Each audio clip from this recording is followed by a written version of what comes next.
হযরত শাহজাদা নাশির হুজুর হযরত সৈয়দ শাহ ইয়াসুফ আলী আল কাদেরী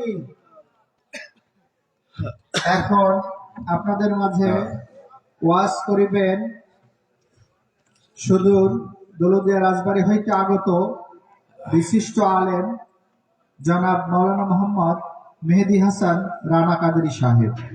জনাব মাওলানা মোহাম্মদ মেহেদী হাসান রানা কাদেরী সাহেব।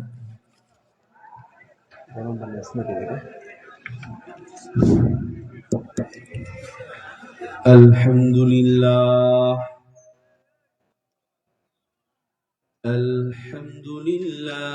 রাব্বিল আলামিন ওয়াল আকিবাতু লিল মুত্তাকিন والصلاة والسلام على سيد الأنبياء والمرسلين وعلى آله وأهل بيته وأصحابه أجمعين خصوصا على سيدنا الغوث الأعظم شيخ عبد القادر الجيلاني الحساني والحسيني عليه السلام بخدمة الغوث ابن الغوث سيدنا ومولانا مولى الثقلين مرشد برحق رهنما شریعت و طریقت هادی دین ملت سیدی و سندی کتب الاولیاء غوث الزمان سجدہ نشین حضور پاک قبلہ و کعبہ ছোট হুজুর পাক কিবলা ও কাবা فقد قال الله تعالى في شان حبيبه ومحبوبه بسم الله الرحمن الرحيم إن الله وملائكته يصلون على النبي يا أيها الذين آمنوا صلوا عليه وسلموا تسليما يا اللهم صل على سيدنا مولانا محمد وعلى دينا الشفيع ماد اللهم صل على مولانا محمد وعلى سيدنا الشفيع तेरी नस्ले पाक में है बाचा बाचा नूर का तो है आईने नूर तेरा सब घराना नूर का अल्लाहुम्मा सल्ली अला सय्यिद मोहब्बत शहीद मौलाना मुहम्मद वाला सय्यिदना शफीअना আলহামদুলিল্লাহ সমস্ত প্রশংসা সেই মহান রব্বুল আলামিনের দরবারে যে মহান রব্বুল আলামিন খুদাবান কুদ্দুস মওলাই করিম আমাদের মতো গুনাহগার নালায়েক বান্দাদেরকে পবিত্র আযিমুশ শান 23 মাঘ পীর ও মুর্শিদ পাকের ওরসে পাকে আসার এবং বসার মতো তৌফিক দান করেছেন। এই জন্য আমরা সকলে সেই মহান বারে তাআলার দরবার একবার শুকরিয়া আদায় করি বলি আলহামদুলিল্লাহ, এবং লক্ষ কোটি দরুদ ও সালাম কুল কায়নাতের যিনি সম্রাট, দু জাহানের বাদশাহ আহমদ মুস্তাফা মুহাম্মদ মুস্তাফা সাল্লাল্লাহু আলাইহি সাল্লামের পবিত্র দরবার পাকে এবং তিনারি লাগতে জিগার কলিজার টুকরা নয়নের মণি সৈয়দাতুন নিসা ফাতেমা সালামুল্লাহ আলাইহা, মাওলা আলী শেরে খুদা ইমামে হাসান ও হুসাইন আলাইহিমুসসালাম সহ কারবালার জমিনে যিনারা শাহাদত বরণ করেছেন, মাওলাই করিম আমাদের পক্ষে থেকে অগণতি দরুদ ও সালাম কবুল করুক, সকলে বলে আমিন।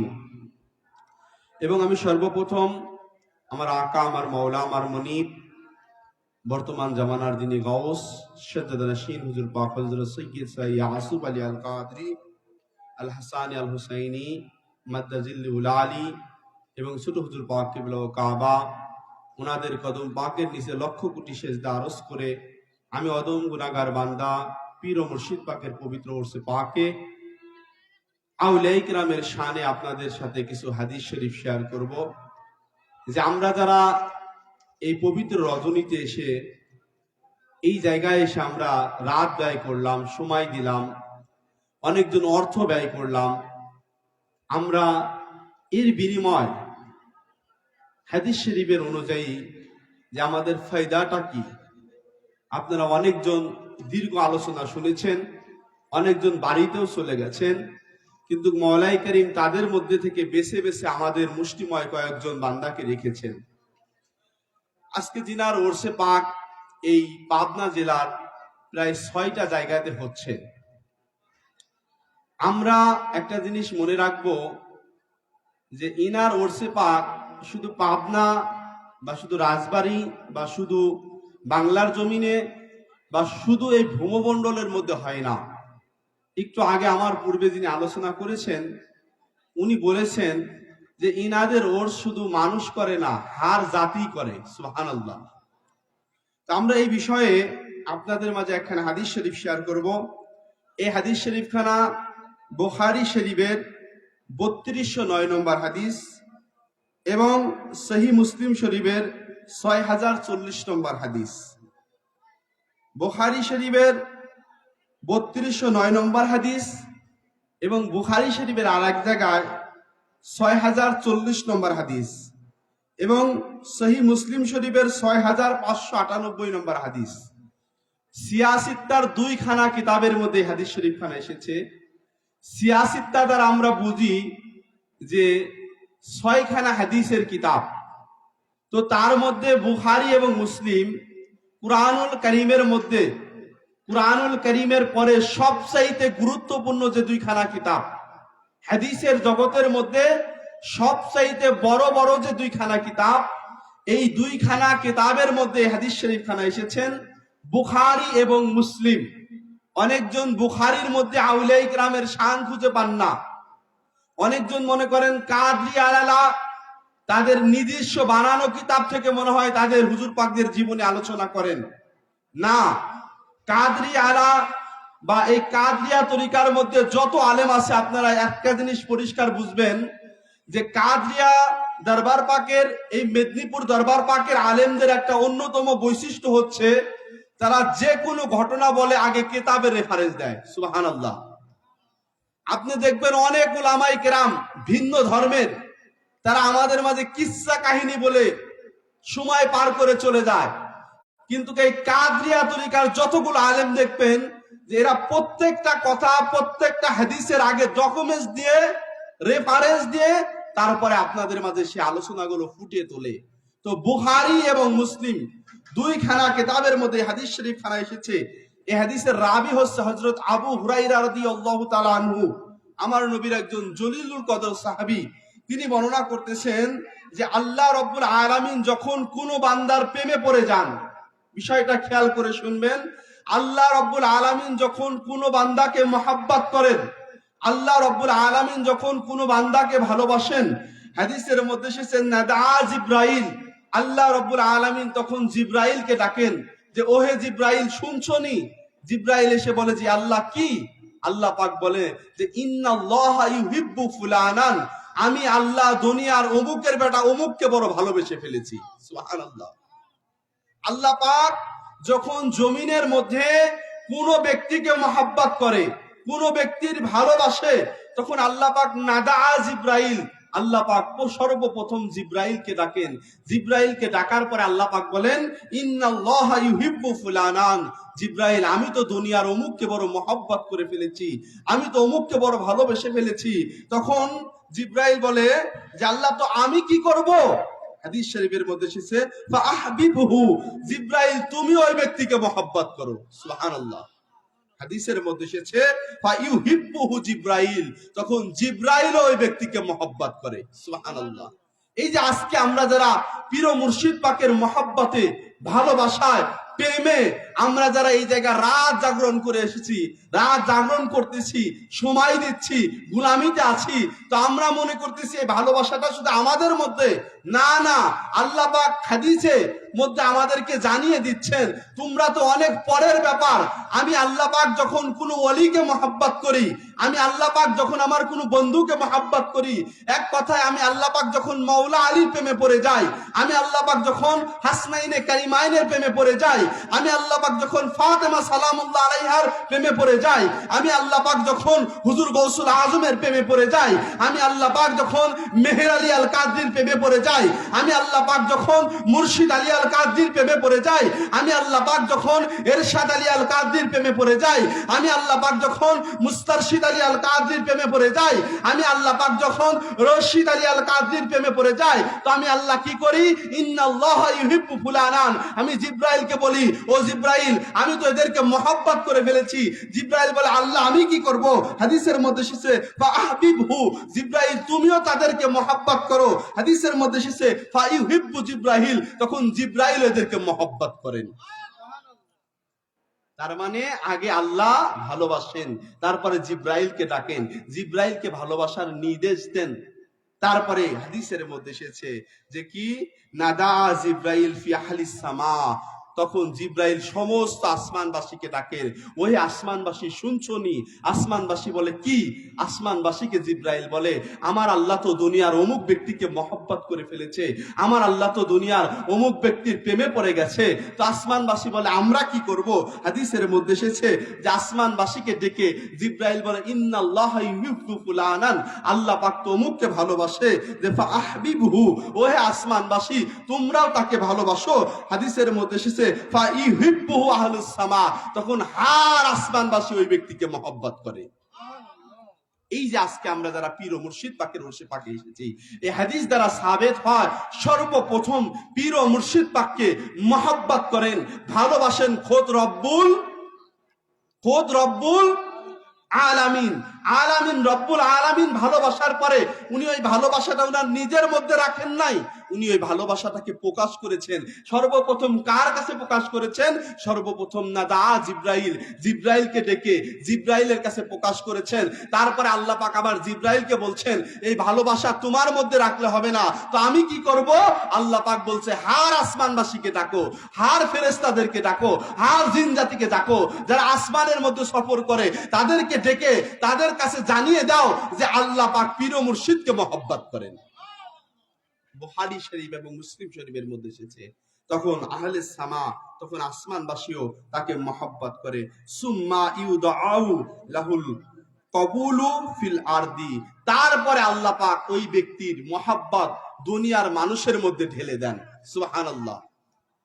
প্রথমে আমরা এই হাদিস দ্বারা বুঝলাম, প্রথমে আল্লাহ মহব্বত করেন, দ্বিতীয়তে জিব্রাইল মহব্বত করেন, তৃতীয়তে আহলে সামা মহব্বত করেন, আসমানবাসী মহব্বত করেন, চতুর্থতে আল্লাহ পাক এই ওলিদের মহব্বত যার যার অন্তরের মধ্যে ঢেলে দেন, যার যার অন্তরের মধ্যে মহব্বত সৃষ্টি করেন, একমাত্র সেই ব্যক্তি এদের দামানের নিচে আসতে পারে। সুবহানাল্লাহ। তাছাড়া যাদের মধ্যে আল্লাহ পাক এদের মহব্বত ঢোকান না, তারা পশ্চিম কালেও এই পীর ও মুর্শিদ পাকের এবং পীর ও মুর্শিদ পাকের খানদানদের পশ্চিম কালেও তারা মহব্বত করতে পারবে। এই হাদিস দ্বারা স্পষ্ট প্রমাণ হয়, আল্লাহ যাদের মধ্যে আর জমিনের মধ্যে যাদের মধ্যে এদের ভালোবাসা, এদের মহব্বত সৃষ্টি করেন, একমাত্র তারাই এদেরকে মহব্বত করতে পারে এবং ভালোবাসতে পারে। সুবহানাল্লাহ। তো আমরা এই হাদিস দ্বারা বুঝলাম যে আজকে পাবনা জেলা নয়, শুধু পাবনা জেলাতে পীর মুর্শিদ পাকের আলোচনা হচ্ছে না, এই বুখারী এবং মুসলিম শরীফের হাদিস দ্বারা প্রমাণ হয় পীর মুর্শিদ পাকের আলোচনা খোদ রব্বুল আলামিন করতেছেন। সুবহানাল্লাহ। তারপরে জিব্রাইলকে বলেছেন, জিব্রাইল হার আহলে সামা, আসমানবাসীদেরকে ভালোবাসা এলান করেছেন। তারপরে আল্লাহ পাক দুনিয়াতে যার মধ্যে পীর মুর্শিদ পাকের এই মহব্বত প্রেম ঢেলে দিয়েছেন, সেই ব্যক্তি এসে এই ওরসে পাকে এসে হাজির হতে পেরেছে। সুবহানাল্লাহ। হুজুর পাক এর মহব্বত প্রেম ভালোবাসা একমাত্র আল্লাহ যাদের মধ্যে সৃষ্টি করবেন তারাই এই দামানের নিচে আসতে পারবে, বাকি কেউ আসতে পারবে। তো আমরা আপনাদের মাঝে যে বিষয়টা নিয়ে আলোচনা করব, যে এই যে আমরা সারা রাত দীর্ঘ সময় কাটাইলাম, মহব্বতে কাটাইলাম, তো এই মহব্বতটা আমাদের কত উঁচু মাকামে নিয়ে যেতে পারে। এই ভালোবাসাটা, ক্ষণিকের ভালোবাসাটা, ক্ষণিকের এশটা আমাদের কিয়ামতের ময়দানে কোথায় নিয়ে দাঁড় করাতে পারে। আমাদের তো সেই তুলনায় নামাজ নেই, সেই তুলনায় রোজা নেই, সেই তুলনায় ইবাদত নেই, সেই তুলনায় কোন আমলও নেই, কিন্তু আমরা যে নবী এবং নবীর পরিবারকে মহব্বত করি, নবীর আওলাদদের মহব্বত করি, এই মহব্বত আমাকে আপনাকে কোন উঁচু মাকামে নিতে পারে, এই একটা রাত আমাদেরকে কোথায় নিতে পারে। হাদিস শরীফের মধ্যে এসেছে, এই হাদিস শরীফ খানাও বুখারী শরীফের মধ্যে 3688 নম্বর হাদিসের মধ্যে এসেছে এবং মুসলিম শরীফের 6606 নম্বরের মধ্যে হাদিসের মধ্যে এসেছে। এটাও মুত্তাফাকুন আলাই। বুখারী এবং মুসলিম সিয়াসিত্তার দুইখানা কিতাবের মধ্যে এসেছে। হাদিসের মধ্যে এসেছে হযরত আনাস রাদিয়াল্লাহু তাআলা আনহু, আমার নবীর জলিলুল কদর সাহাবী, তিনি বর্ণনা করতেছেন যে কোন এক ব্যক্তি আমার নবীর দরবারে এসে আরজ করলেন, ইয়া রাসূলুল্লাহ সাল্লাল্লাহু আলাইহি ওয়াসাল্লাম, কিয়ামত কবে সংঘটিত হবে? আপনারা বিষয়টা বুঝবেন। এক সাহাবী আমার নবীর দরবারে এসে বলতেছেন যে ইয়া রাসূলুল্লাহ সাল্লাল্লাহু আলাইহি সাল্লাম, কিয়ামত কবে সংঘটিত হবে? আল্লাহ রাসূল সাল্লাল্লাহু আলাইহি সাল্লাম বললেন, বেটা তুমি যে আমাকে কিয়ামতের কথা বলতেছো, তুমি কিয়ামতের জন্য কি সংগ্রহ করেছো, তুমি কিয়ামতের জন্য কি আমল করেছো? বড় চমৎকার একখানা হাদিস, আপনারা খেয়াল করে শুনবেন। আল্লাহ রাসূল সাল্লাল্লাহু আলাইহি সাল্লামকে যখন ওই ব্যক্তি প্রশ্ন করলেন যে ইয়া রাসূলুল্লাহ কিয়ামত কবে হবে, আল্লাহ রাসূল পাল্টা প্রশ্ন করলেন, তুমি কিয়ামতের জন্য কি সংগ্রহ করেছো? হাদিসের মধ্যে এসেছে ওই ব্যক্তি বললেন, লা শাইই ইয়া রাসূলুল্লাহ, আমি কোনো কিছুই ব্যবস্থা করি নাই।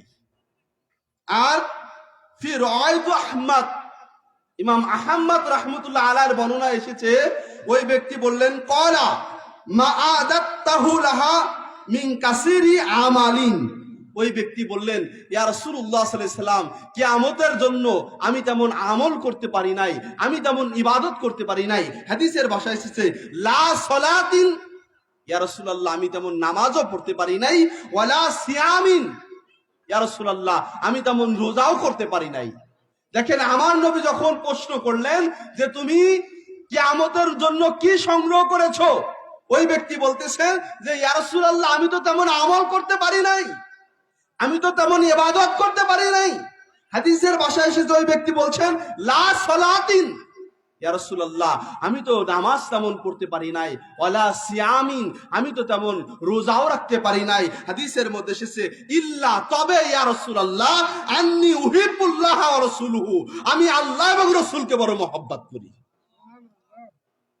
প্রথমে বলতেছেন যে লা সালাতি আমার তেমন নামাজ নাই, ওয়ালা সিয়ামি আমার তেমন রোজা নাই, ইল্লা তবে ইয়া রাসূলুল্লাহ আমার মধ্যে একটা জিনিস আছে। তোমার মধ্যে কি জিনিস আছে? ওই ব্যক্তি বলতেছে আন্নী উহিব্বুল্লাহ ওয়া রাসূলুহু, ইয়া রাসূলুল্লাহ আমার দিলের মধ্যে মদিনাওয়ালা, কামনেওয়ালা, সোনার মদিনাওয়ালার মহব্বত, আল্লাহর মহব্বত, আল্লাহর প্রেম, রাসূলের ইশক আমার এই অন্তরের মধ্যে আছে। বলুন সুবহানাল্লাহ। যখন আল্লাহ রসুল বললেন তুমি কি কিয়ামতের জন্য তুমি কি ব্যবস্থা করেছো, তো আল্লাহ রসুল সাল্লাল্লাহু আলাইহি সাল্লামের এই প্রশ্নের সুর মিলিয়ে আমরা বলতে চাই যে 1450 বছর পরে এসে আমরা বলতে চাই যে ইয়া রাসূলুল্লাহ সাল্লাল্লাহু আলাইহি সাল্লাম, আমাদের মধ্যে তেমন নামাজ নেই, আমাদের মধ্যে তেমন রোজা নেই, আমাদের মধ্যে তেমন আমল নেই, আমাদের মধ্যে তেমন ইবাদত নেই, আমরা লাখ গুনাহগার হতে পারি মাওলা, এটা যেমন সত্য, কিন্তু আমরা এটাও বলতে পারি তোমার হাবিবকে আমাদের জানের চাইতে বড় মহব্বত করি। আমরা কোটি গুনাহগার হতে পারি, এটা যেমন সত্য, ইয়া রাসূলুল্লাহ আপনার হাবিবের আহলে বাইতকে আমাদের জানের থেকে বেশি মহব্বত করি। 1450 বছর পরে এসে হার মুসলমান যখন আহলে বাইতের নাম শুনলে ভয় পায়, এই মুসলমানদের মধ্যে ইয়াজিদি মুসলমানদের সামনে দাঁড়িয়ে আমরা উঁচু কলায় উঁচু কণ্ঠে আমরা মানুষের মধ্যে আহলে বাইতের শান এবং ইজ্জতের উপরে আমরা আলোচনা করে থাকি। সুবহানাল্লাহ।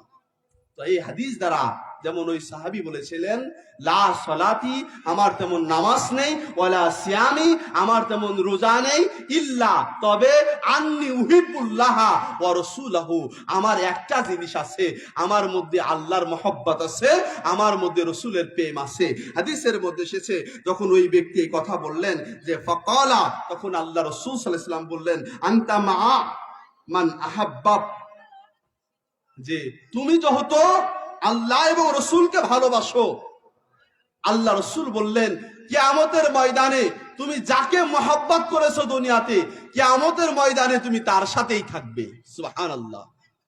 দেখেন বুখারী এবং মুসলিম শরীফের মধ্যে এসেছে আল্লাহ রসুল সাল্লাল্লাহু আলাইহি সাল্লাম বলতেছেন যে তুমি যাকে মহব্বত করো, ওই সাহাবী কি বললেন যে আন্নি উহিব্বুল্লাহ, আল্লাহকে মহব্বত করি, ও রাসূলুল্লাহ এবং রাসূলুল্লাহকে মহব্বত করি। পাল্টা আল্লাহ রাসূল বলল তুমি বেটা তুমি যাকে মহব্বত করো, তুমি যাকে ভালোবাসো, কিয়ামতের ময়দানে তুমি তার সাথেই থাকবে। সুবহানাল্লাহ। তো এই হাদিস দ্বারা একটা জিনিস স্পষ্ট সাবিত হয়, দুনিয়াতে যার সাথে যার মহব্বত থাকবে, যার সাথে যার ভালোবাসা থাকবে, যার সাথে যার প্রেম থাকবে, কিয়ামতের ময়দানে তার সাথে ওই ব্যক্তির হাসর নাসর হবে। সুবহানাল্লাহ। আমরা যারা এই যে সারা রাত পীর মুর্শিদ পাকের ওরসে পাকে এসে আমরা যারা রাত কাটাচ্ছি, মহব্বত করতেছি, পীর মুর্শিদ পাককে তাজিম করতেছি, মনে রাখবেন এই মহব্বত কিয়ামতের ময়দানে আমাকে আপনাকে পীর মুর্শিদ পাকের ছায়ার নিচেই রাখবেন। সুবহানাল্লাহ। পীর মুর্শিদ পাকের কদমের নিচেই রাখবেন। আর পীর মুর্শিদ পাকের কদমের নিচে যদি আমাদের মহব্বত, আমাদের ভালোবাসা থাকে, তাহলে ইনশাআল্লাহ আমরাও কিয়ামতের ময়দানে আশা করতে পারি যে আল্লাহর জান্নাতে যাব। এই হাদিস হযরত আনাস রাদিয়াল্লাহু তাআলা আনহু বর্ণনা করেন, যখন আল্লাহ রাসূল সাল্লাল্লাহু আলাইহি সাল্লাম বললেন তুমি যাকে মহব্বত করো তুমি তার সাথেই থাকবে।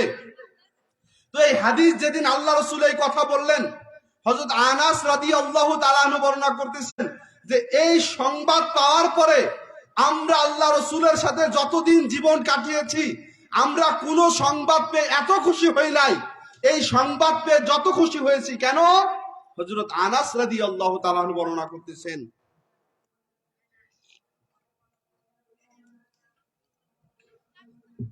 হযরত আনাস রাদিয়াল্লাহু তাআলা আনহু বর্ণনা করতেছেন যে আমি তো রসুলের তুলনায় নামাজ, আল্লাহ রসুল যেমন নামাজ আদায় করেছে আমি তো সেই তুলনায় নামাজ আদায় করতে পারি না।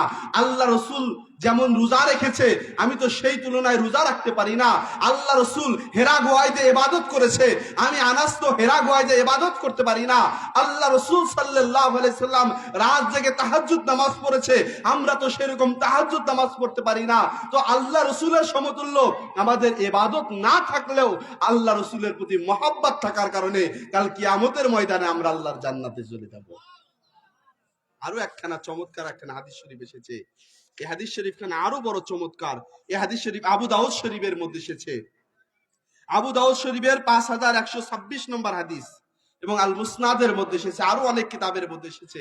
এই হাদিসটা আমাদেরকে আরো ক্লিয়ার করে দিবে কেন আমরা কাদরিয়া তরিকাকে কেন ভালোবাসি, কেন আমরা মেদিনীপুর দরবার পাককে মহব্বত করি। পৃথিবীতে তো অনেক দল রয়েছে, বাংলাদেশের মধ্যে অনেক দল রয়েছে, অনেক রাজনীতিকবিদ দল রয়েছে, কিন্তু আমরা তো রাজনীতিবিদকে মহব্বত করি না। আমরা কেন কাদরিয়া তরিকা মেদিনীপুর ওলাদেরকে মহব্বত করি, কেন এই গোষ্ঠীকে মহব্বত করি, কেন এই দলকে মহব্বত করি? আমাদের একটা আশা আছে না ভাই? এই হাদিস শরীফের মধ্যে এসেছে আমার নবীর একজন সাহাবী হযরত আবু যর রাদিয়াল্লাহু তাআলা আনহু থেকে বর্ণিত, তিনি বলেন যে হে আল্লাহ রাসূল সাল্লাল্লাহু আলাইহি সাল্লাম, মনোযোগ সহকারে শুনবেন, যে তিনি আল্লাহ রাসূলের এক সাহাবী বলতেছেন যে হে আল্লাহ রাসূল সাল্লাল্লাহু আলাইহি সাল্লাম, এক ব্যক্তি এক সম্প্রদায়কে মহব্বত করে, এক ব্যক্তি এক গোষ্ঠীকে মহব্বত করে। বুঝবেন, এক সাহাবী হযরত আবু যর আল্লাহ রাসূলের কাছে প্রশ্ন করতেছেন যে ইয়া রাসূলুল্লাহ সাল্লাল্লাহু আলাইহি সাল্লাম, কোন এক ব্যক্তি একটা সম্প্রদায়কে মহব্বত করে, একটা দলকে মহব্বত করে, একটা গোষ্ঠীকে মহব্বত করে, কিন্তু ইয়া রাসূলুল্লাহ সাল্লাল্লাহু আলাইহি সাল্লাম সে তাদের ন্যায় কোনো ইবাদত করতে পারে না।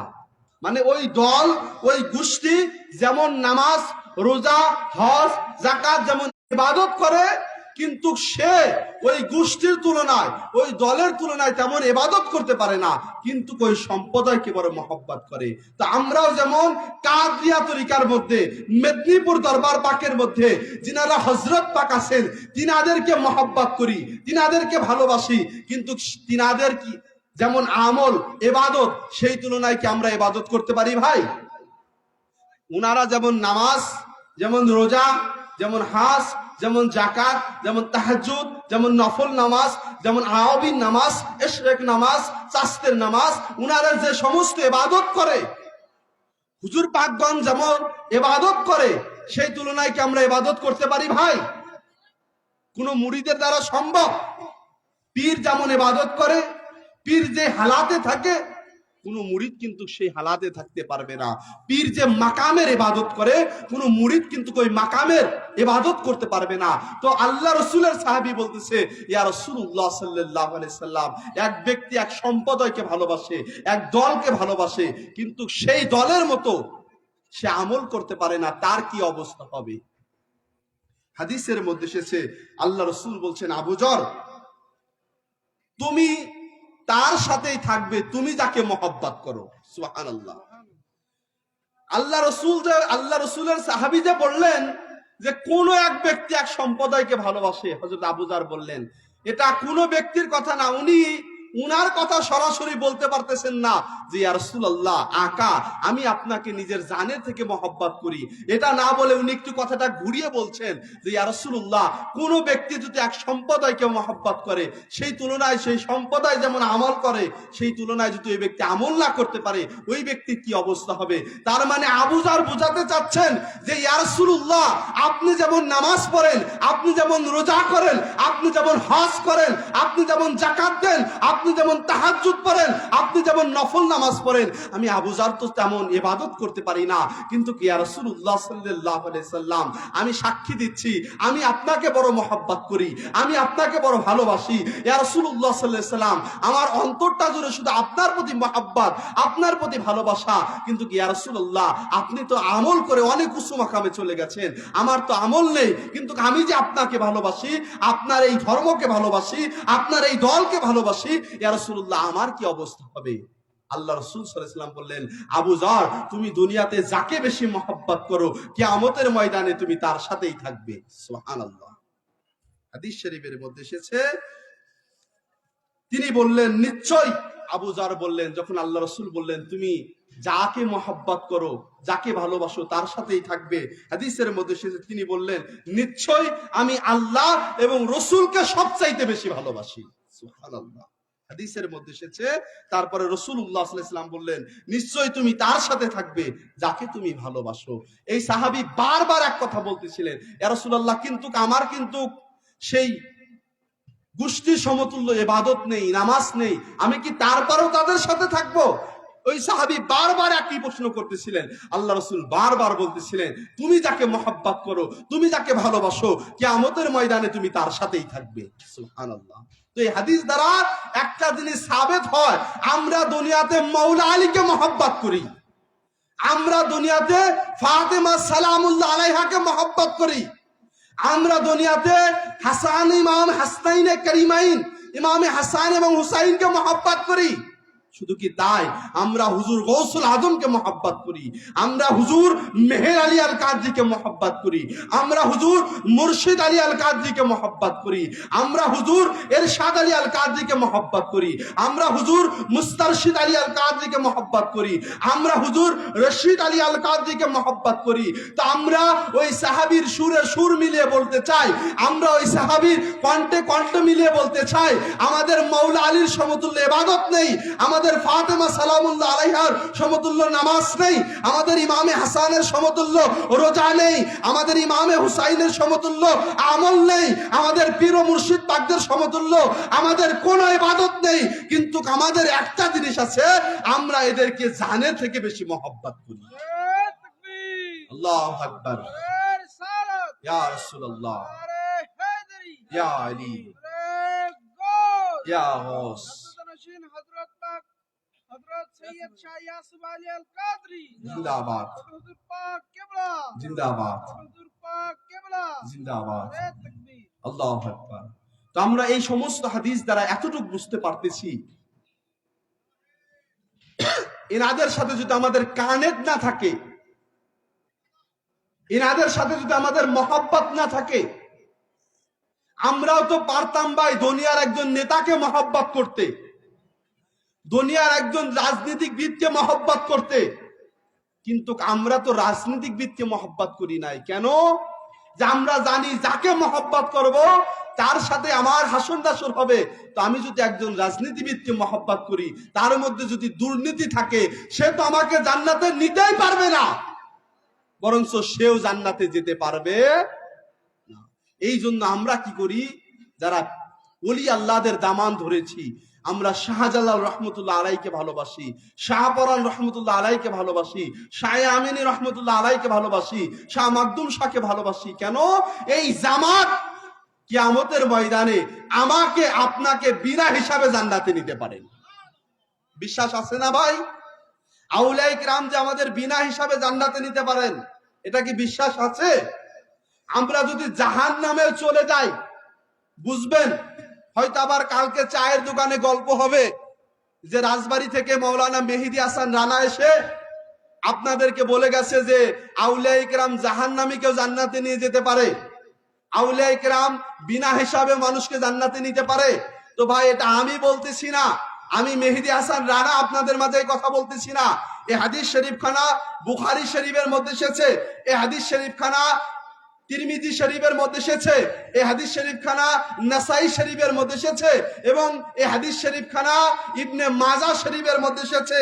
নোট করেন যে এই হাদিস শরীফ খানা বুখারী শরীফের ৭৪39 নম্বর হাদিসের মধ্যে এসেছে, এবং এই হাদিস শরীফ খানা আস-সুনানের মধ্যে নাসাই শরীফের ইমাম নাসাই রহমতুল্লাহ আলাই তার নাসাই শরীফের মধ্যে 5010 নম্বর হাদিসের মধ্যে এসেছে, এবং ইবনে মাজা শরীফের 60 নম্বর হাদিসের মধ্যে এসেছে।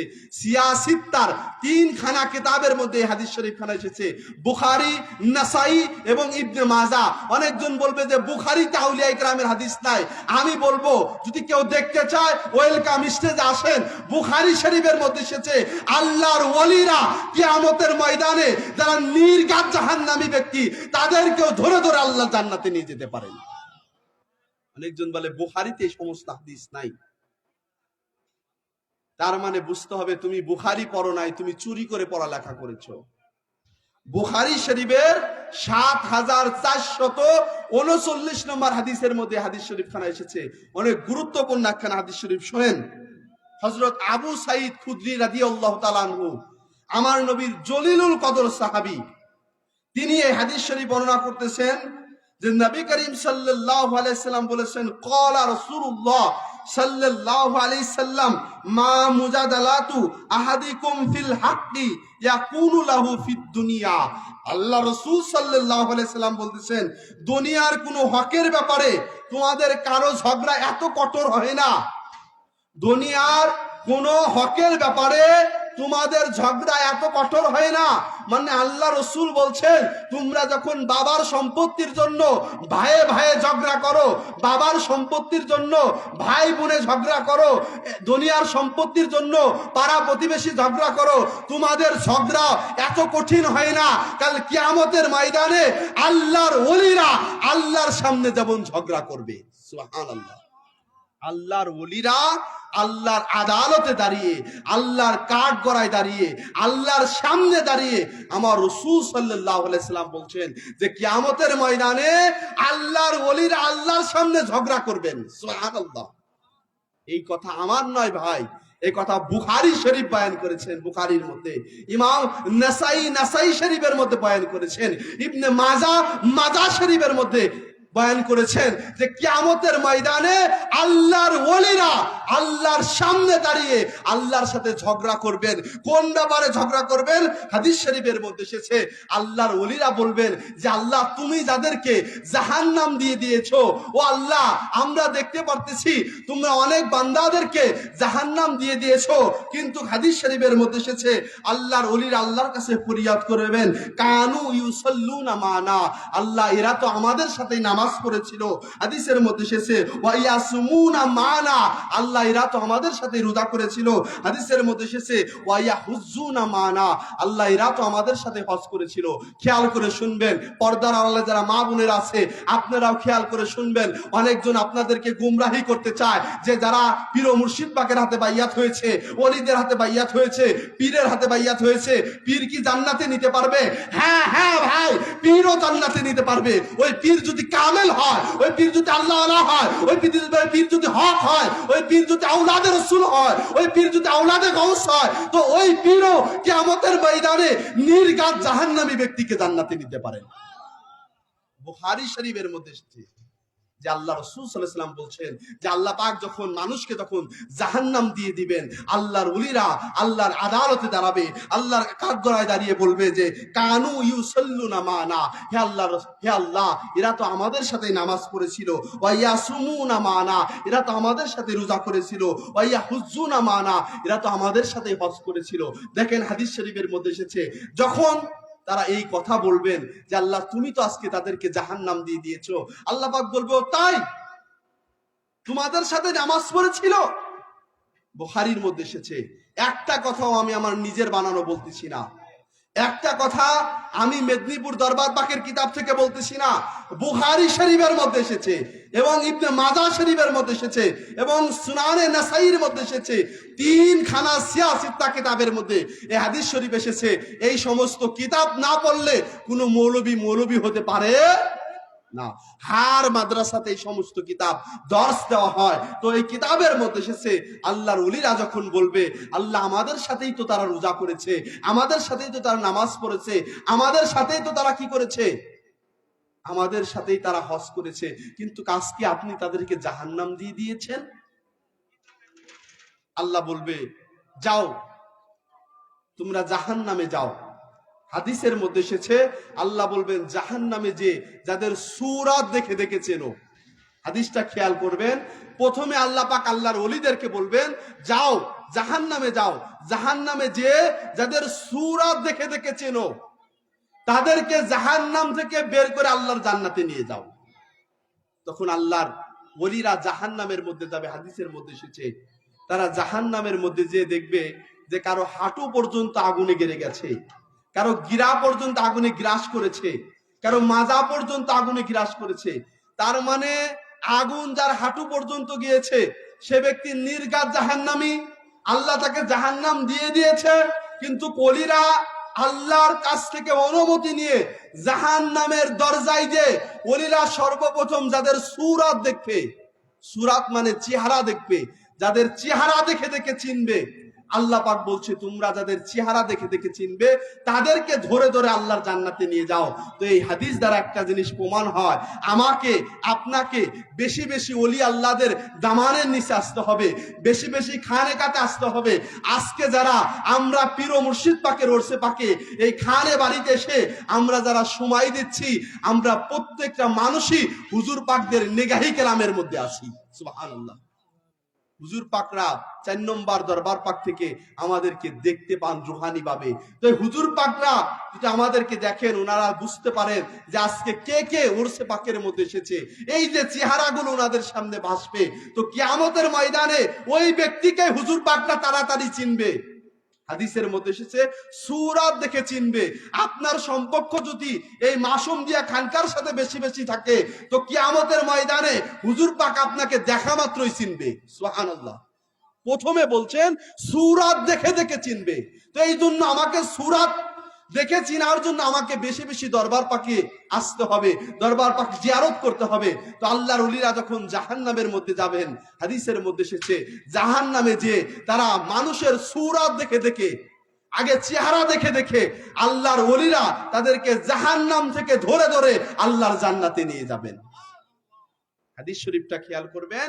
প্রথমে তারা জাহান্নামে গেলেন, জাহান্নামে যে যাদের সূরাত দেখে দেখে চিনলেন, তার মানে আমরা যারা হুজুর পাকদের হাতে বাইয়াত হয়েছি, ওনাদের 11 শরীফে আমরা যারা উপস্থিত হই, ওরসে পাকে উপস্থিত হই, এমনিতে বালা মুসিবতের মধ্যে পড়লে দরবারে উপস্থিতি হই, তো এই সমস্ত উপস্থিতি দ্বারা হুজুর পাকদের নেগাহি কেরামে থাকা মানে হুজুর পাকরা কিয়ামতের ময়দানে আমাদের সূরাত দেখলেই তাড়াতাড়ি চিনতে পারবে, এই তুমি অমুক না, তুমি অমুক জায়গার লোক না। ঠিক কিয়ামতের ময়দানে আল্লাহর ওলিরা জাহান্নামে যে সূরাত দেখে দেখে চিনে চিনে তাদেরকে ধরে ধরে আল্লাহর জান্নাতে নিয়ে যাবেন। সুবহানাল্লাহ। কোন কিতাব থেকে বলছি ভাই? বুখারী শরীফের মধ্যে। আজকে আবার অনেকজন চায়ের দোকানে গল্প করবে যে তারা জাহান্নামীকে জান্নাতি বানিয়ে দিচ্ছে। আমরা ওই রকম না। একটা ভোটের জন্য জান্নাতি জাহান্নামীকে জান্নাতি বলি না। আল্লাহর ওলিরা বয়ান করছেন, এই হাদিস কে বয়ান করছেন? রাসূলুল্লাহ বয়ান করেছেন। কোন কিতাবের মধ্যে? বুখারী শরীফের মধ্যে। ওলিরা তাদের সূরাত দেখে দেখে চিনে যখন জান্নাতে নিয়ে যাবেন, আবার তারা আল্লাহর কাছে আসবেন। দেখেন বড় আজীব হাদিস। আল্লাহর কাছে এসে বলবেন যে আল্লাহ, আপনি যাদেরকে সূরাত দেখে দেখে জাহান্নাম থেকে জান্নাতে নিয়ে আসার কথা বলেছেন, আমরা তো তাদেরকে সূরাত দেখে দেখে জাহান্নাম থেকে জান্নাতে নিয়ে এসেছি। আল্লাহ বলবে ও তাই? আল্লাহর ওলিরা বলবেন জি আল্লাহ, আমরা যাদেরকে সূরাত দেখে দেখে চিনেছি তাদেরকে জাহান্নাম থেকে জান্নাতে নিয়ে এসেছি। আল্লাহ বলবে যাও যাও, আবার যাও। আল্লাহর ওলিরা বলবেন আল্লাহ এখন কোথায় যাব? বুখারী শরীফের মধ্যে এসেছে ভাই, নাসাই শরীফের মধ্যে এসেছে। আল্লাহর ওলিরা বলবে যে আল্লাহ এখন আবার কোথায় যাব? আল্লাহ বলবেন যে এখন যাও, আবার জাহান্নামের মধ্যে যে যার মধ্যে 1 দিনার পরিমাণ ঈমান আছে তাদেরকে ধরে ধরে জান্নাতে নিয়ে যাও। দেখেন কি বলতেছেন আল্লাহ, এখন যাবে যে যাদের অন্তরের মধ্যে 1 দিনার পরিমাণ ঈমান থাকবে। মওলা, আল্লাহর ওলিরা বুঝলেন কেমনে করে কার অন্তরের মধ্যে কতটুকু ঈমান আছে? তো এই হাদিস দ্বারা প্রমাণ হয় যে আল্লাহর ওলিরা আমাদের কপাল দেখলে আমাদের পুরো জিন্দেগির কথা বলে দিতে পারেন। হাদিস শরীফের মধ্যে এসেছে, বলবে যাও জাহান্নামে যাও, জাহান্নামে যে যাদের মধ্যে 1 দিনার পরিমাণ ঈমান আছে তাদেরকে ধরে ধরে আল্লাহর জান্নাতে নিয়ে যাও। তো আল্লাহর ওলিরা আবার জাহান্নামে যাবেন, জাহান্নামে যে আল্লাহর ওলিরা দেখবেন যে কাদের মধ্যে 1 দিনার পরিমাণ ঈমান আছে। আল্লাহর ওলিরা আবার যাদের মধ্যে 1 দিনার পরিমাণ ঈমান থাকবে তাদেরকে ধরে ধরে আল্লাহর জান্নাতে নিয়ে যাবে। আল্লাহ কিন্তু এটা বলে নাই হাদিসের ভাষায়, আল্লাহ কিন্তু এটা বলে নাই যে যাও দেখো যে যাদের মধ্যে কম কোন রকম নামাজ আছে, কোন রকম রোজা আছে, কোন রকম হজ আছে, তাদেরকে নিয়ে আসো, এটা বলে নাই। আল্লাহ বলছে যাদের মধ্যে 1 দিনার পরিমাণ ঈমান আছে। মওলা এটা কেন বললেন? আল্লাহ বললেন আরে আমি তো তাদেরকে জাহান্নাম দিয়ে দিয়েছি, এখন যদি আমল দেখতে চাও, এখন যদি আমল যাচাই করতে চাও, তারা তো জান্নাতে যেতে পারবে না। এখন আমল দেখার সময় নেই। এখন যাও যে দেখো যাদের মধ্যে 1 দিনার পরিমাণ ঈমান আছে তাদেরকে ধরে ধরে আমি আল্লাহর জান্নাতে নিয়ে যাও। সুবহানাল্লাহ। আল্লাহর ওলিরা যাবেন জাহান্নামের মধ্যে, বুখারী শরীফ, আবারও বলছি ৭,৪39 নম্বর হাদিস। কারো কাছে যদি বাংলা এবং আরবি হাদিসের অ্যাপস থাকে, আপনারা এখনই খুলে দেখতে পারেন যে বুখারী শরীফের মধ্যে এই কথাগুলো আছে কি নাই। বুখারীর মধ্যে এসেছে আল্লাহর ওলিরা জাহান্নামের মধ্যে যাদের অন্তরের মধ্যে 1 দিনার পরিমাণ ঈমান আছে, তাদেরকে ধরে ধরে জাহান্নাম থেকে আল্লাহর জান্নাতে নিয়ে যাবেন। তারা আবার আল্লাহর কাছে আসবে, আল্লাহ তুমি যাদেরকে বলেছিলে যাদের অন্তরের মধ্যে 1 দিনার ঈমান আছে, তাদেরকে তো আমরা ধরে ধরে আল্লাহর জান্নাতে নিয়ে এসেছি। আল্লাহ বলবে, তাই যাদের মধ্যে 1 দিনার ঈমান আছে তাদেরকে নিয়ে এসেছো? আল্লাহর ওলিরা বলবেন, জি আল্লাহ, হ্যাঁ, যাদের মধ্যে 1 দিনার পরিমাণ ঈমান আছে তাদেরকেও নিয়ে এসেছি। তখন আল্লাহ বলবে যে আবার যাও। দেখেন হাদিস শরীফটা কি আজীব। আল্লাহ বলবেন আবার যাও। ওলিরা বলবে, আল্লাহ এখন যে কি করব? আল্লাহ বলবেন, এখন যে দেখবে যাদের মধ্যে অর্ধেক দিনার পরিমাণ ঈমান আছে। সুবহানাল্লাহ। এখন 1 দিনার দেখার দরকার নেই। বুখারী শরীফের মধ্যে এসেছে যে এখন 1 দিনার দেখার দরকার নেই। 1 দিনার যাদের মধ্যে ছিল তাদেরকে তো নিয়ে এসেছো। এখন যাদের মধ্যে অর্ধেক দিনার পরিমাণ ঈমান আছে তাদেরকে নিয়ে আল্লাহর জাহান্নাম থেকে জান্নাতে নিয়ে যাও। আল্লাহর ওলিরা আবার জাহান্নামে যাবে। কতবার যাচ্ছে দেখেন। একবার গেলেন, সূরা দেখে চিনলেন, তাদেরকে নিয়ে আসলেন। আবার গেলেন, যাদের মধ্যে 1 দিনার পরিমাণ ঈমান আছে তাদেরকে নিয়ে আসলেন। আল্লাহ বলতেছে আবার যাও। মাওলা এখন যে কি করব? যাদের মধ্যে অর্ধেক দিনার পরিমাণ ঈমান আছে, 1 দিনার দরকার নাই, অর্ধেক দিনার, 1-এর অর্ধেক। আল্লাহর ওলিরা আবার জাহান্নামে যাবে। জাহান্নামে যে আল্লাহর ওলিরা দেখবেন যাদের মধ্যে অর্ধেক দিনার পরিমাণ ঈমান আছে তাদেরকে আবার জাহান্নাম থেকে সবল দিয়ে ধরে ধরে আল্লাহর ওলিরা তাদেরকে আবার জান্নাতে নিয়ে যাবেন। তাদেরকে আবার জাহান্নাম থেকে জান্নাতে নিয়ে যাওয়ার পরে আবার আল্লাহর দরবারে আসবেন, আল্লাহ যাদের মধ্যে অর্ধেক দিনার পরিমাণ ঈমান ছিল আমরা তো তাদেরকেও জাহান্নাম থেকে জান্নাতে নিয়ে এসেছি। হাদিসের মধ্যে এসেছে যে আল্লাহ পাক বলবেন, আবার বলবেন যে কি, মান কানা ফি কলবিহি জাউনি যাররা, আবার জাহান্নামের মধ্যে যাও। বুখারী শরীফের মধ্যে এসেছে যে আল্লাহ এখন যে কি করব? আল্লাহ বলতেছেন এখন আর সূরাত দেখার দরকার নাই, এখন আর 1 দিনার দেখার দরকার নাই, এখন আর অর্ধেক দিনার দেখার দরকার নাই। মওলা এখন যে কি করব? আল্লাহর ওলিদেরকে আল্লাহ বলছেন এখন যাও, যে দেখবে যাদের মধ্যে জাররা পরিমাণ ঈমান আছে। তো জাররা পরিমাণ ঈমান কার মধ্যে থাকে? 1 দিনার পরিমাণ ঈমান কার মধ্যে থাকে? অর্ধেক দিনার পরিমাণ ঈমান কার মধ্যে থাকে? খালি নামাজ থাকলে, কপালে কালো দাগ থাকলে তার মধ্যে ঈমান থাকে না। রোজা থাকলে তার মধ্যে ঈমান থাকে না। হজ থাকলে তার মধ্যে ঈমান থাকে না। দাড়ি থাকলে তার মধ্যে ঈমান থাকে না। রোজা থাকলে তার মধ্যে ঈমান থাকে না। জুব্বা থাকলে তার মধ্যে ঈমান থাকে না। তো দাড়ি টুপি জুব্বা দেখে যদি ঈমান চিনা যেত, তাহলে কারবালার জমিনে ইমামে হুসাইনের সামনে 1 জন নয়, 2 জন নয়, 22,000 ইয়াজিদি মুসলমান যাদের মুখে দাড়ি ছিল, যাদের মাথায় পাগড়ি ছিল, যাদের পরনে জুব্বা ছিল, যাদের হাতে কোরআন ছিল, যাদের সিনায় কোরআন ছিল, যারা জামাতের সহিত নামাজ পড়েছিল, যাদের হাতে তাসবিহ ছিল, তো তাদের মধ্যেও দাড়ি ছিল, টুপি ছিল, ইসলামের লেবাস ছিল। কিন্তু কারবালার জমিনে 22,000 ইয়াজিদি সুন্দর সামনে আমার মাওলা, আমার মনি, আমার হুসাইন কারবালার মধ্যে 61 হিজরিতে 22,000 ইয়াজিদি শূন্যদের সামনে ইমামে হুসাইন এলান করেছিলেন, এই 22,000 ইয়াজিদি শূন্যরা, তোদের মধ্যে কি একজনও মুসলমান নেই?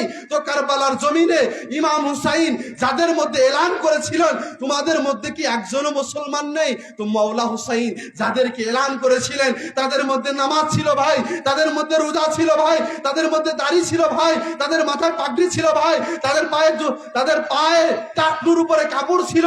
তো তারপরে আমার মনিব বললেন যে তোমাদের মধ্যে কি একজনও মুসলমান নেই? তো আমরা যদি প্রশ্ন করি, মাওলা মনিব হুসাইন আপনি কি দেখে প্রশ্ন করলেন? আমরা তো জাহিরি চোখ দিয়ে দেখলাম তাদের মুখে দাড়ি ছিল, তাদের মাথায় পাগড়ি ছিল, তাদের গায়ে জুব্বা ছিল, তাদের কাছে নামাজ ছিল, তাদের তাদের কাছে কোরআন ছিল, তাদের কাছে তাসবিহ ছিল। আপনি কোন দৃষ্টিতে বললেন মাওলা যে তোমাদের মধ্যে একজনও মুসলমান নেই? আমার মাওলা হুসাইন আমাদেরকে জবাব দিলেন, নামাজ দেখলেই তাদের পিছনে দৌড় দিও না, রোজা দেখলেই তাদের পিছনে দৌড় দিও না, হজ দেখলেই তাদের পিছনে দৌড় দিও না, বড় বড় লম্বা দাড়ি দেখলেই তাদের পিছনে দৌড় দিও না, বড় বড় জুব্বা দেখলেই তাদের পিছনে দৌড় দিও না। কেন? আমি কারবালার জমিনে আমি হুসাইন স্পষ্ট ভাবে তোমাদেরকে দেখিয়ে দিয়েছি, নামাজ রোজার নাম টুপি, নামাজ রোজা টুপির নাম ঈমান নয়। তো মাওলা ঈমান কিসের নাম? ইমাম হুসাইন দেখিয়ে গেলেন যে ওদের মধ্যে সব কিছু ছিল, ইসলামের লেবাস ছিল, ইসলামের জুব্বা কুব্বা কালেমা সব ছিল। ওদের মধ্যে কি ছিল না? ইমাম হুসাইন বললেন, আমি হাকিকতি চোখ দিয়ে দেখলাম, আমি রুহানি চোখ দিয়ে দেখলাম, ওদের মধ্যে সব থাকলেও ওদের মধ্যে হুব্বে হুসাইনের মহব্বত নাই। ওদের মধ্যে কি নাই? হুব্বে হুসাইনের মহব্বত নাই, হুব্বে নবীর মহব্বত নাই। এই জন্য ইমাম হুসাইন 22,000 ইয়াজিদি মুসলমান, 22,000 নামাজিদেরকে কারবালাতে যখন এলান করেছিলেন তোমাদের মধ্যে কি একজনও মুসলমান নেই, সেদিন কোন ইয়াজিদি মুসলমান আমার মাওলা হুসাইনের সামনে দাঁড়িয়ে, সেদিন কোন টুপিওয়ালা আমার মাওলা হুসাইনের সামনে দাঁড়িয়ে, সেদিন কোন দাড়িওয়ালা আমার মাওলা হুসাইনের সামনে দাঁড়িয়ে, সেদিন কোন জুব্বাওয়ালা আমার মাওলা হুসাইনের সামনে দাঁড়িয়ে এই কথা বলতে পারে নাই যে হুসাইন আমি মুসলমান। কেন?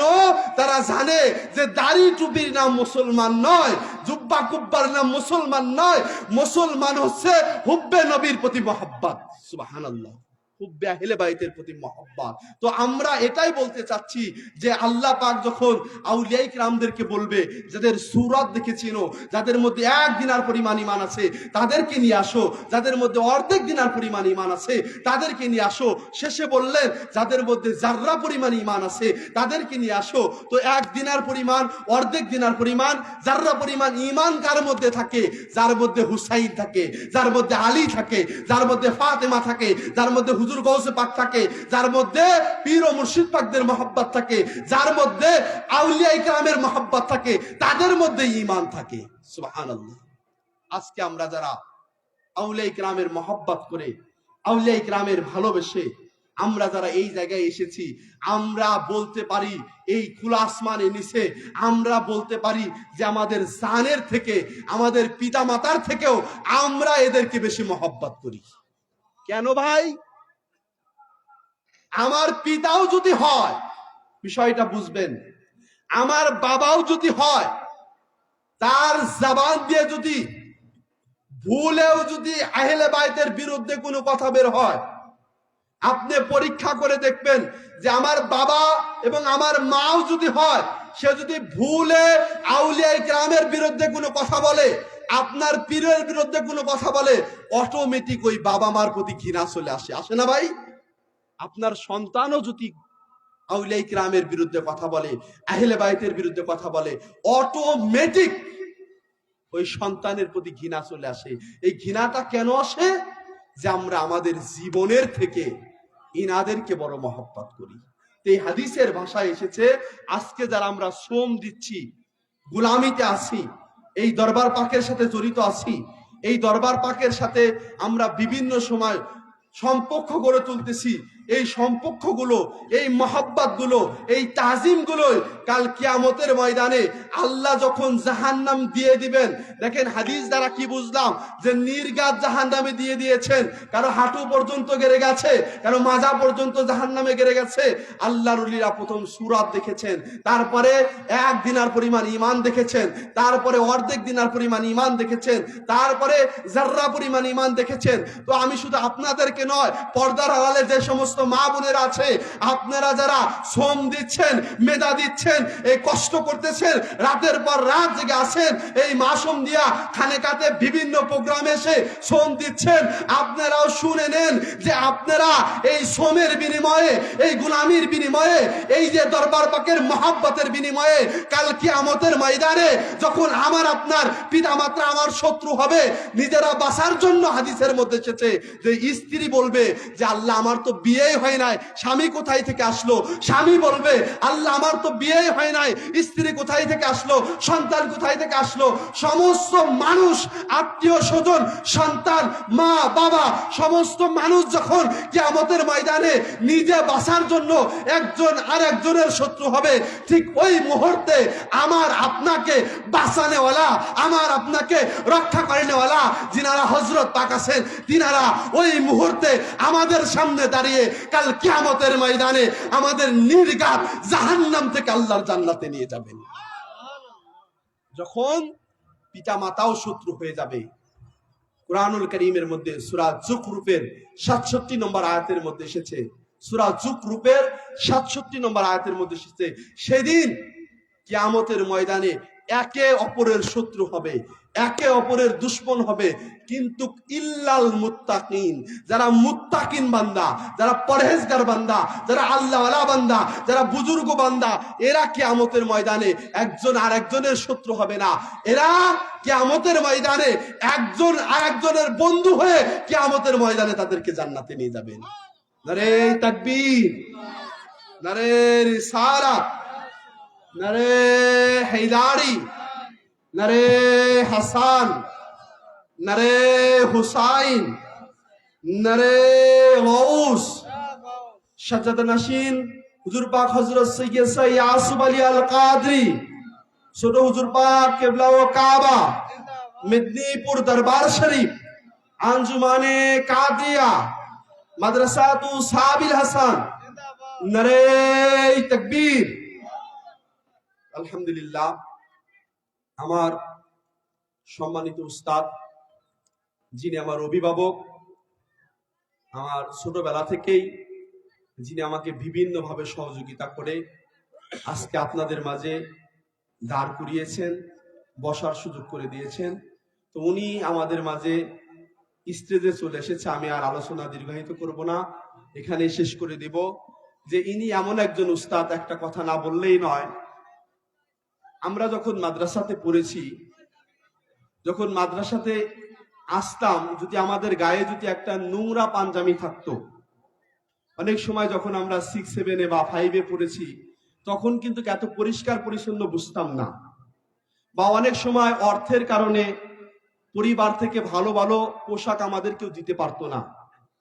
কিন্তু আমরা যখন মাদ্রাসাতে আসতাম, যখন নোংরা বা একটু পুরাতন পাঞ্জাবি পরে আসতাম, এটা আমার বেলা অনেকবার ঘটেছে। শুধু আমার বেলায় না, আরো অনেকজন, অনেক ছাত্রর বেলায় ঘটেছে যে আমার পাশে যিনি উস্তাদ বসে আছেন, ইনি আমাদেরকে, আমাদের মাদ্রাসাতে কাজী স্যার নাম বলে একজন স্যার আছে, তাকে দিয়ে আমাদেরকে পাঠিয়ে দিতেন যে এই স্যার, ওই যে এই ছেলেটাকে নিয়ে ওর একটা পাঞ্জাবি এবং পায়জামার পোশাক বানিয়ে দাও, দেন। উস্তাদজির নিজের পকেটের টাকা দিয়ে ছাত্রদের পাঞ্জাবি এবং পায়জামা, এরকম অনেক ছাত্রকে আমি নিজের চোখে দেখেছি, আমারও কয়েকবার হয়েছে। তো শুধু তাই নয়, অনেক সময় কোনো ছাত্র বেতন দিতে পারে না, আমি দেখেছি যে উস্তাদজি আমারও কয়েকবার বেতন, মাদ্রাসার বেতন উনি দিয়েছেন, যে উনার নিজের পকেটের টাকা খরচ করে আমাদের মতো দরিদ্র ঘরের সন্তানদেরকে উনি নিজের টাকা খরচ করে লেখাপড়া করিয়ে, নিজের টাকা খরচ করে পোশাক বানিয়ে দিয়ে আমাদের মতো পাপীদেরকে ধরে ধরে বিভিন্ন জায়গায় স্টেজে এনে 10 মিনিট 20 মিনিট করে সুযোগ দিয়ে দিয়ে আজকে মওলা পাকের দরবারে আমাদেরকে একজন খাদেম হিসাবে দাঁড় করিয়েছেন। তো এই জন্য আপনাদের কাছে, সবার কাছে আমরা বিশেষভাবে অনুরোধ করব যে এমন উস্তাদ হয়তো আমাদের জীবনে, শিক্ষার জীবনে আর দ্বিতীয়জন হবে না, যার দ্বারা আমরা বিভিন্ন সময় বিভিন্ন জায়গায় মহব্বত, ভালোবাসা এবং অর্থের দিক দিয়ে আমরা সহযোগিতা পেয়েছি। তো আপনারা সবাই অন্তর থেকে দোয়া করবেন যে কিয়ামতের ময়দানে আমাদের পীর মুর্শিদগণ, আমাদের হযরত পাকগণ যেন ওনাকে, যেন ওনাদের খুব নিকটে কাছাকাছি জায়গায় যেন স্থান দেয়, এবং উনি যেন এই দরবার পাককে যেভাবে মহব্বত করেন, যেভাবে আমাদের মতো আরো অসংখ্য ছাত্রকে, আজকে দেখবেন যে বিভিন্ন জায়গায় দরবার পাকের মসজিদ হয়েছে, কিন্তু দরবার পাকের আলেম নাই। খেয়াল করে দেখবেন, দরবার পাকের খানেকা হয়েছে কিন্তু দরবার পাকে খানেকাতে ইমাম নাই। যাবে কয়েকজন, হাতে গোনা আছে। ম্যাক্সিমাম ইমাম, ম্যাক্সিমাম আলেম যারা আজকে মাদ্রাসা থেকে পড়ে আপনাদের মাঝে আমরা যারা ওয়াজ করতেছি, আমার পূর্বে মোহাম্মদ শাহাদত তালুকদার ওয়াজ করলো, এইভাবে ম্যাক্সিমাম জায়গায় ইমাম হিসাবে এবং ম্যাক্সিমাম জায়গায় ওয়াজ যারা আমরা করতেছি, একমাত্র উনি আমাদেরকে ধরে ধরে বিভিন্ন জায়গায় ওয়াজ করিয়ে আমাদেরকে আজকে বিভিন্ন জায়গায় পরিচিত করেছে। আজকে যদি উনি আমাদেরকে এইভাবে না নিতেন, আমাদেরকে না উঠাতেন, আপনারা এখনই দরবার পাকের কোনো মসজিদে ইমাম পান না, এখনই দরবার পাকের কোনো খানকাতে ইমাম পান না। আর উনি যদি এই সহযোগিতা আমাদেরকে না করতেন, তাহলে আজ আমাদের অনেক খানকা থাকলেও আমাদের খানকাতে ইমামতি করার কেউ থাকতো না। যারা আছে, যদি 10 জন থাকে, 9 জনই উনার হাতে গড়া ছাত্র। উনার ওসিলাতে, হুজুর পাকদের দয়ায় আমাদের মতো নগণ্য পাপী তাপি আজকে দরবার পাকের বড় বড় প্রতিষ্ঠানে, বড় বড় খানকাতে আমরা খেদমত পাকে নিযুক্ত আছি। তো আপনারা আমার সম্মানিত উস্তাদের জন্য দোয়া করবেন, উনি যেন আরো আমাদের মতো এইরকম নদান গুনাহগার নালায়েকদেরকে ধরে ধরে যেন এই দরবার পাকে যেন একটু খেদমত করার সুযোগ দেয়। সকলে বলে আমিন। আমি এখানেই আমার আলোচনা শেষ করতেছি। সবাই আমার জন্য দোয়া করবেন। আসসালামু আলাইকুম ওয়া রাহমাতুল্লাহি ওয়া বারাকাতুহু।